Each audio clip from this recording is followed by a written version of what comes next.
Hey guys, how you going? This is the Q Alerts Lite. Okay, and I get notifications from this app. This is the Q app, the free one. And what I wanted to go over, these are the most recent Q posts. From the 22nd of March 2020. Do not fear. And the link above it is a YouTube video. I'll take you over.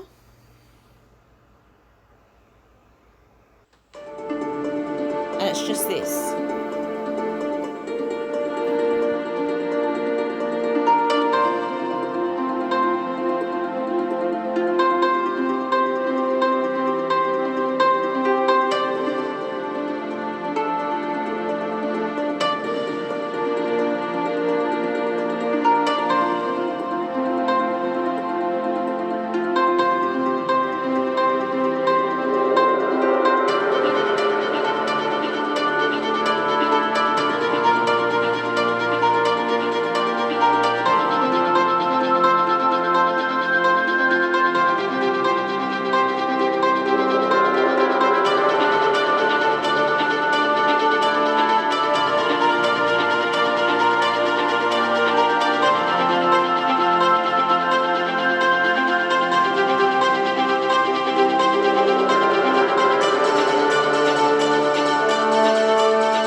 Okay guys, I'm only going to play that halfway. I don't know if I'll get a copyright strike for doing that.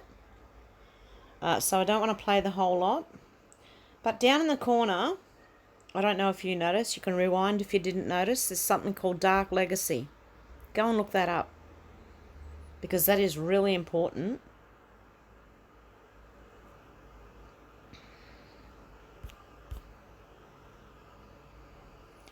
And then we're going to go to the next post, which is another YouTube clip, the China virus, worth remembering.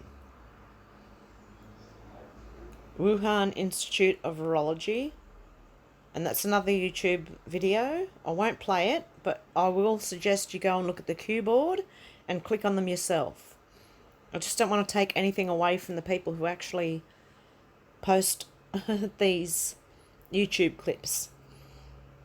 And then prevent the Democrat Party destruction by any means necessary. These people are sick. Nothing can stop what is coming. And then when you click on that, see how it opens up the link? Okay, no voter ID to get a ballot and anonymous ballot harvesting. Why is that hidden in Speaker Pelosi's coronavirus bill? These are issues that shouldn't be addressed at this time. And she wants voters to be able to vote in a federal election. In an election for federal office, the state may not impose any additional conditions or requirements on the eligibility of the individual to cast the vote in such election by absentee ballot mailing, including A. requiring any form of identification as a condition of obtaining the absentee ballot, or requiring notarization or witness signature or other formal authentication other than voter attestation as a condition of the acceptance of the ballot by an election official. Wow.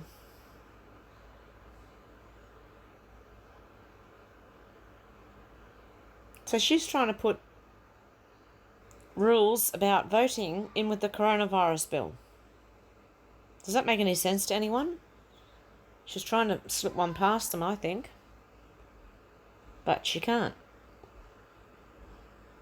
Okay. And the next one. The Daily Caller. The key that opens all doors. The start. That's what I wanted to read to you guys. Oh, it disappeared. That's very strange.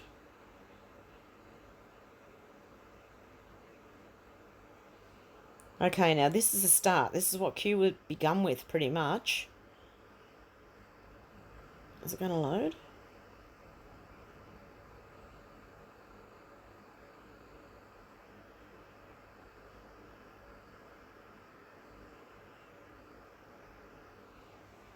Okay, it's an opinion piece from the Daily Caller. Farrell, Spygate could make Watergate look like a third-rate burglary. The Spygate scandal is shaping up to be the most significant political abuse of government power in history, and it may be even larger than people expect. The investigation by US Attorney John Durham into the origins of the FBI's Russian collusion investigation, or as President Trump prefers to call it, the witch hunt, continues to expand.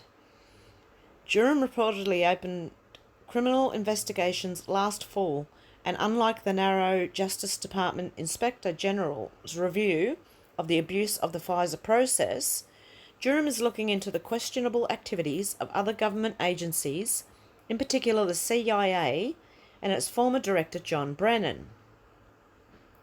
The widening scope involves not only the agencies being investigated, but who was being targeted and why.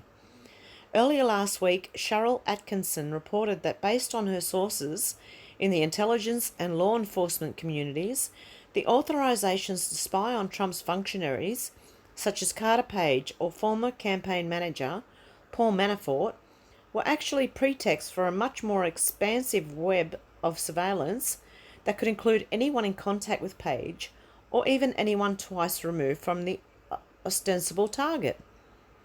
Hence, thousands of people could have been unknowingly caught up in the Spygate web and are still unaware that their privacy had been violated under the severely compromised Pfizer process. This ties into the whirlwind of unmaskings during the 2016-17 transition period. Names of people inadvertently caught up in this expansive web, which ordinarily would be classified and their privacy interests protected, were revealed and information sent to Democratic allies in Capitol Hill for safekeeping.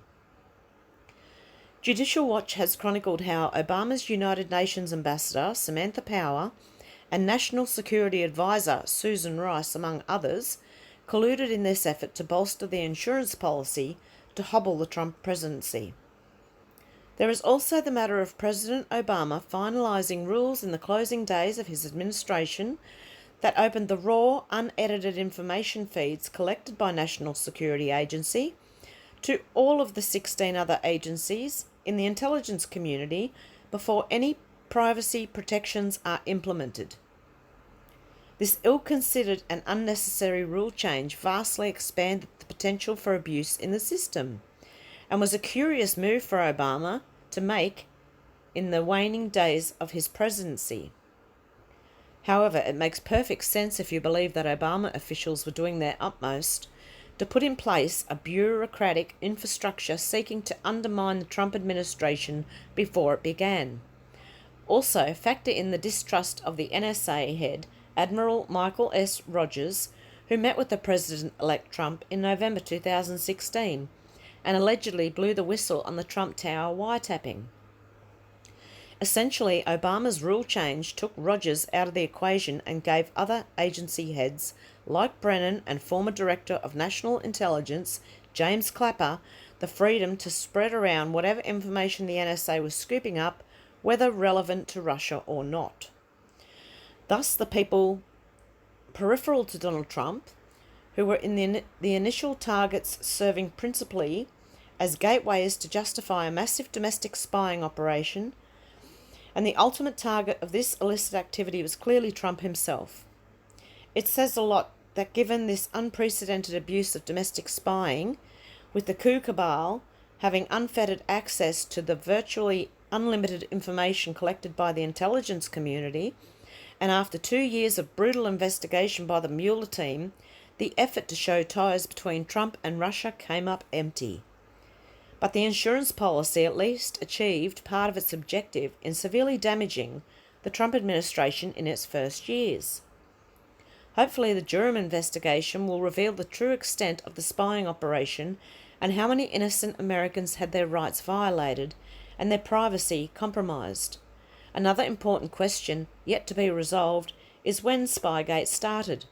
For example, George Papadopoulos was being targeted by foreign intelligence services like Australia, perhaps at Brennan's behest, months before Donald Trump was the Republican nominee. This raises the question, were members of other then still active Republican campaigns being targeted in this time frame as well? Was this part of a general push to begin weaving the Russian collusion story against any potential GOP 2016 nominee, and not just Trump? If the answer to that question is yes, then it will be clear that the entire enterprise was not an intelligence operation at all, but a criminal political conspiracy of unprecedented scope and impact. It would indeed make Watergate look like a third-rate burglary. Chris Farrell is a Director of Investigations and Research for Judicial Watch, a non-profit government watchdog. Chris is a former military intelligence officer who specialised in human intelligence. Guys, this is a start. This is where it all starts coming out. Watch what happens now. Just a couple of last things, guys. I wanted to read you this because I remember reading this a long time and hearing about it a long time ago. Because I want you to know so that you don't be scared. So that nobody's scared. We are fighting for life. We are fighting for good. We are at war. Not everything will be clean. Scare necessary event. Do you trust the US military? Do you trust the chain of command? Have faith. We are in control.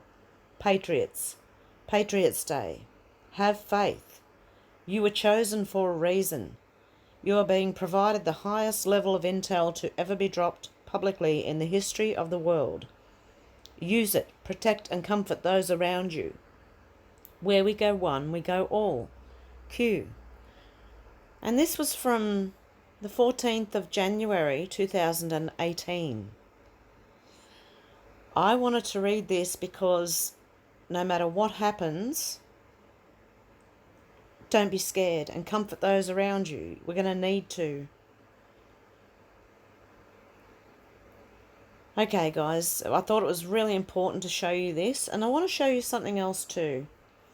On this site, you can search for any words, keywords, and it'll bring the posts up. You can also sort the order. So you can go from newest first or oldest first. And I just started reading from the beginning again. And it's quite interesting to read again from the beginning. Like Hillary Clinton, extradition already in motion, effective yesterday with several countries in case of cross-border run. Passport approved to be flagged. On the 30th of the 10th. So on the 30th of October, expect massive riots organised in defiance and others fleeing the US to occur. Okay. And then it just gets really interesting when you go back over from the beginning and start reading. And what will happen is, if you're on this app, you can click on and you can see the whole post. Okay? And you can even go into 8kun to the research board or the archive. And it brings that up as well. So, see, this is only number 3, number 4. And if you click into each one of these, if you're on the qanon.pub website, you will just be able to read it. There's a little arrow at the top of the page. If you push that little arrow, it will, instead of everything current, it'll go back to the beginning for you. But you can read it either way. You can go backwards from the top, from now, back to 2017, or you can hit the little arrow and it will turn it round for you so the oldest posts are first. Okay guys, I'll let you go. Have a good one and I'll talk to you soon. Bye.